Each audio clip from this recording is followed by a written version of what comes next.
I want to thank all of the organizers, all of you who attended and everybody who participated. I'm not sure quite why I was put on this panel. I'm going to have to warn you, my remarks are going to be a little bit more technical and legalistic, but I think you have a breath of fresh air coming after me. Antonin Scalia has had a big impact on the way people talk about American constitutional law. But will he have a comparable influence on the future of the law itself? I rather doubt it, and I'm going to spend the next few minutes explaining why. And because I knew this was going to be a largely non-lawyer audience, I'm going to begin with a brief description of the legal system that we inherited from Great Britain. The primary source of the laws applied by English courts in the 18th century lay in ancient unwritten customs. This ancient customary law became the basis for a body of law peculiar to England. It was called the common law because it was rooted in customs that were common to the whole realm, unlike the local customs that varied from place to place. As time went on, judges began to look at prior decisions by other judges for evidence of what the ancient customary law required. And they began to reason about new legal problems from starting points found in these judicial precedents. The nature of this reasoning was based largely on analogy rather than on deduction from first principles. The common law inevitably changed over time as it was subjected to the incessant pressure of judicial reasoning about new cases that arose in altered social conditions. But these changes occurred almost imperceptibly, and many lawyers and judges in this tradition have believed that the common law never really changes at all. There was, of course, a second source of English law, namely statutes. By the 18th century, they were enacted by the joint consent of Parliament and the King. In principle, it was permissible for the legislature to enact statutes that overruled the common law. In practice, however, English judges had a strong tendency to interpret statutes so as to minimize conflicts with the existing common law. Now, this system maintained itself for many centuries, even though there were major political changes in Great Britain during that time. And I want to focus on two significant factors that I think contributed to this legal stability. First, in the course of the political struggles that gradually diminished the power of the Crown, Parliament came to serve both as the legislature and as the highest court in the land. Although the Crown appointed ordinary judges, these judges ultimately remained subordinate to Parliament with respect to the substance of their decisions. The ordinary judges acquired considerable independence, but their decisions were in principle not final, and they had no authority to declare a statute unconstitutional. Second, the judges developed a very strong ethos of devotion to the common law and to common law modes of reasoning. This may sound like an obvious point, but it was not inevitable. Common law judges understood their duty to be the application of English positive law, even if the results were in their view unjust or contrary to some higher form of natural or divine law. The combination of this legalistic ethos and the natural incrementalism of common law reasoning allowed the judges to make policy, as we say, but they did so in a very disguised and tempered form, and political power that is exercised invisibly tends to promote stability. The common law judicial system did that to a high degree. The American legal system is a direct descendant of its 18th century forebear. After our War of Independence, lawyers and courts in the new American states continued to rely on English common law precedents, and they still do from time to time. But one extremely important change was made after the Revolutionary War. We adopted written constitutions at the state and then at the national level. That change had many important effects, but the one most relevant here, I think, has to do with the political character of courts. The courts were now given a new kind of law to apply, and it was assumed, generally, that they would interpret this new law in the same way that their predecessors had been interpreting ordinary statutes for a long time. There was, however, this difference. Because the new constitutions were a form of law superior to acts of the legislature, we now had the possibility that courts would directly and openly invalidate laws enacted by the people's representatives using a power that we call judicial review. This dramatically increased the potential for American courts to become visibly powerful and potentially very controversial participants in serious political disputes. Writing as Publius in the Federalist Papers, Alexander Hamilton argued at some length that the U.S. Supreme Court would not be a threat to popular government because of the natural weakness and timidity of the judiciary. And for quite some time, this promise seemed to have been kept. In the early years, judges frequently said that judicial review should be reserved for cases involving very clear constitutional violations. In 1803, the court struck down a minor statute involving federal jurisdiction. That statute caused little controversy, and no other federal statutes were invalidated until just before the Civil War. When Justice Scalia joined the court in 1986, the Supreme Court bore very little resemblance to the modest institution that Hamilton had described. In one sense, the court behaved for a long time pretty much as the founding generation would have expected. In reading the Constitution, the justices used the traditional interpretive tools that English courts had been using for centuries to interpret statutes. These were generally designed to uncover the intent of the lawgiver by looking at the text and other evidence about the meaning and purpose of the law. The justices also adopted the practice of stare decisis, which presumes that prior judicial decisions were correct. Over time, a large body of constitutional precedents accumulated, and these precedents typically became the starting point for judicial reasoning when new issues arose, just as in the old common law system in England. Although the court sometimes issued politically controversial decisions, the basic approach to adjudication was a natural outgrowth of English judicial practice, and it never triggered any really serious disputes about the nature of the judicial function or the obligation and duties of judges. Around the middle of the 20th century, that changed. The Warren Court Revolution was driven by the living constitution theory, which treats constitutional law more as an aggressive form of common law adjudication and less like traditional statutory construction.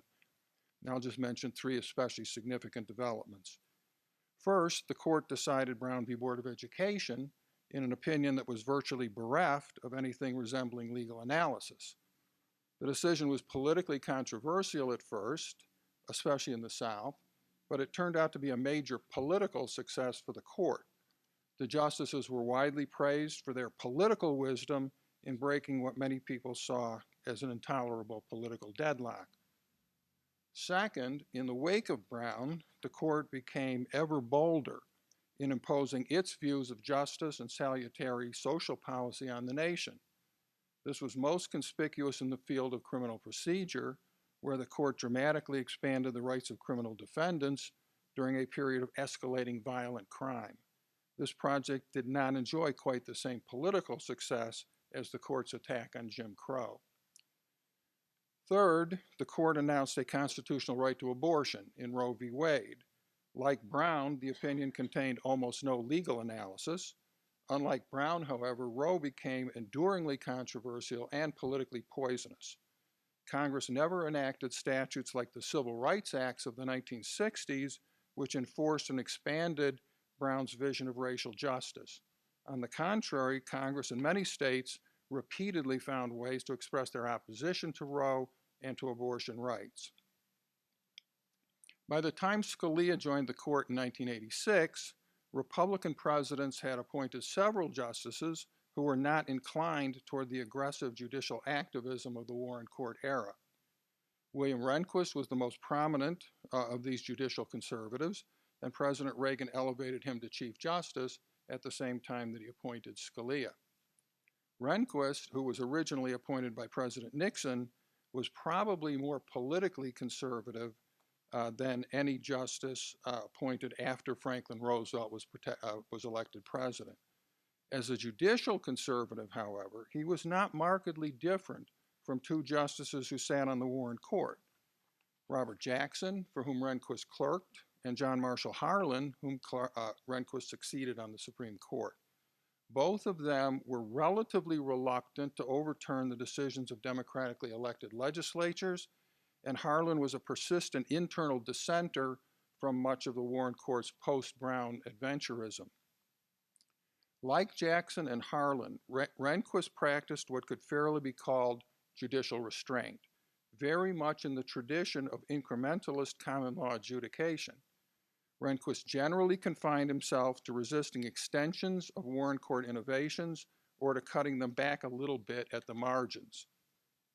Scalia's political views and his disapproval of Warren Court decisions probably resembled Rehnquist's. Scalia, however, saw the need for a more thorough reform of constitutional jurisprudence, and he came to the court with a new answer to the problem of judicial activism. The name for that answer is originalism. Now, the idea is very simple, and Scalia was not the first to articulate it.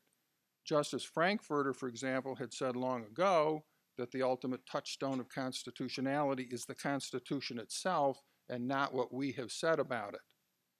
As an abstract matter, it would be hard to disagree with Frankfurter's statement. But when you have 200 years of precedents, it's impossible to return consistently to the constitutional touchstone without radically revising the fundamental principle of stare decisis, or deference to precedent. I'm just going to give one example to illustrate the difficulty. The Constitution gives Congress the power to regulate interstate commerce. Early on, there was a debate about the effect of this grant on the pre-existing power of the states to regulate the same subject matter. Some justices thought that Congress had an exclusive power to regulate interstate commerce. Others thought that the states were left with a concurrent power, which they can exercise unless Congress has preempted their regulations through a federal statute. Somewhat surprisingly, the Supreme Court never made a choice between these two interpretations. Instead, the justices eventually settled on a hybrid theory. It goes something like this in a simplified form. If a state law discriminates on its face against interstate commerce, it will almost always be declared unconstitutional. Even if a state regulation does not discriminate on its face, it still will be declared unconstitutional if the burden it places on interstate commerce is clearly excessive in relation to its local benefits. Now, Scalia believed, quite correctly in my view, that this doctrine was clearly inconsistent with the Constitution and impossible to apply in a predictable way. Rather than simply reject the doctrine, however, he adopted his own hybrid compromise. For reasons of stare decisis, he said, he decided to accept the main rule against facial discrimination. But he refused to accept the balancing test except when a challenged regulation was indistinguishable from a type of law previously held unconstitutional by the court. The purpose of this proposed compromise, he said, was, and I'm quoting, to produce a clear rule that honors the holdings of our past decisions but declines to extend the rationale that produced those decisions any further. Now, clear rules and honoring past decisions are no doubt preferable to the alternatives, everything else being equal. But everything else is seldom equal. And in this case, there are some powerful reasons to question Scalia's compromise.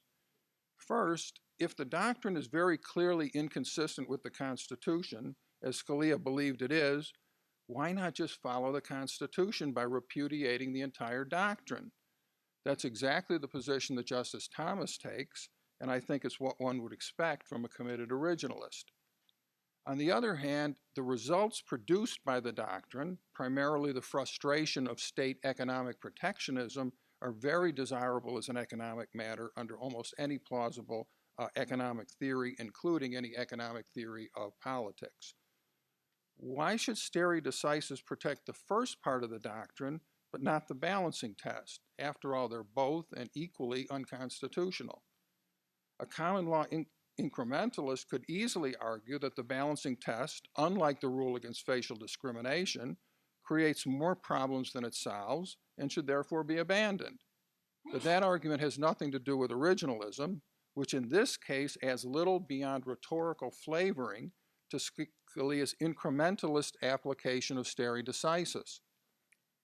I think it's no surprise that Justice Thomas has been alone in advocating that this unconstitutional doctrine be abandoned, even though it is well settled and has had salutary and largely non-controversial effects. For different reasons, I think it should be equally unsurprising that Scalia has been alone in advocating the use of half-a-loaf originalism that has at least the appearance of an unacknowledged result-oriented opportunism. The Commerce Clause example illustrates the tension between originalism and stare decisis. But even at this late date, the court sometimes decides cases in which precedents pose little or no obstacle to following the original meaning of the Constitution. The most famous example of this, in which Scalia wrote the majority opinion, was District of Columbia versus Heller, which held that individual citizens have a Second Amendment right to keep a handgun in their homes for self-protection. The opinion in this case is widely thought to have been Scalia's greatest victory for originalism, so it's worth examining. Relying largely on a substantial body of legal scholarship that began appearing in the 1980s, Scalia's opinion makes a very powerful originalist argument for two conclusions. First, the Second Amendment was meant to protect a private right of individuals to keep and bear arms, not a right of the state governments to maintain a militia. Second, the purpose of the Second Amendment is to protect the fundamental and inherent right of self-defense, including defense against criminal violence that the government cannot or will not prevent. Unfortunately, that did not answer the question in the case, which was whether the Second Amendment specifically protects the right to have a handgun in your home for self-defense. The District of Columbia banned handguns, but it allowed people to have rifles and shotguns. Now, why wasn't that good enough to satisfy the Second Amendment? There were no discussions of the 18th century that addressed that question, so Scalia had to find some other way to answer it. What he said was that DC's handgun ban was invalid because, and I'm quoting, it amounts to a prohibition of an entire class of arms that is overwhelmingly chosen by American society for the lawful purpose of self-defense. Scalia went on to give several reasons why the choice seemed reasonable and concluded, again I'm quoting, whatever the reason, handguns are the most popular weapon chosen by Americans for self-defense in the home, and a complete prohibition of their use is invalid. This is not an originalist analysis. Its reliance on the popularity of handguns today looks more like the kind of living constitution approach that Scalia spent his career denouncing. The result in Heller may be consistent with the original meaning of the Second Amendment, as I believe it is, but Scalia's failure to provide a genuinely originalist rationale for that precise result calls his entire jurisprudential project into question. Besides being untethered to originalism, the holding in Heller was narrowly limited. Only a handful of jurisdictions had adopted handgun bans, so the decision had little immediate effect. Heller, moreover, was decided by a vote of 5-4. If Scalia is replaced by someone who agrees with the four dissenters, the court will easily be able to uphold every other kind of gun control, including laws that have the practical effect of indirectly banning handguns. It won't even be necessary to overrule Heller. Thus, Scalia's greatest victory for originalism turned out not to be a truly originalist decision, and it may have little lasting effect. I think the same is true, or may be true, of his broader project of moving constitutional jurisprudence away from the policy-oriented approach characteristic of both living constitution adventurism and traditional common law incrementalism. The court's boldest innovations in recent decades have no doubt, in my view, been perversions of the common law approach, but they have generally employed what looks like common law reasoning. Scalia may have been right to see a need for stronger medicine than judges like Harlan and Rehnquist had offered, but his own distinctive approach has had no takers on the Supreme Court. Clarence Thomas has gone further than Scalia in the direction of principled originalism, sometimes showing a willingness to overrule large bodies of well-settled precedent that he believes are inconsistent with the Constitution. Thomas, however, seems to have had even less influence on his colleagues than Scalia did. On the other hand, the newest Republican appointees, Roberts and Alito, have so far looked more like incrementalist practitioners of traditional judicial restraint. I agree with Scalia that it will take stronger medicine than this kind of incrementalism to restore the Supreme Court to its rightful and limited place as a mere court of law in our political system. And I'm grateful for the enormous influence that he's had in making originalism a respectable jurisprudential endeavor. Unfortunately, I think his career strongly suggests that the interpretive theory of originalism, at least as he deployed it, is unlikely ever to make a decisive contribution to the reformation that the Supreme Court badly needs. Now, I don't want to end on such a negative note, so let me add this. Quite apart from his substantive views, Scalia was unmatched in his ability to frame penetrating legal analysis in remarkably vivid and precise English prose. I think that's an important reason for the impact he's had on the way people talk about constitutional law. Whatever his substantive legacy turns out to be, we should all hope that Scalia's opinions will have an equally big impact on the way that lawyers and judges express themselves when they express whatever views they have. If that miracle comes to pass, I think Scalia will deserve to be canonized. Thank you.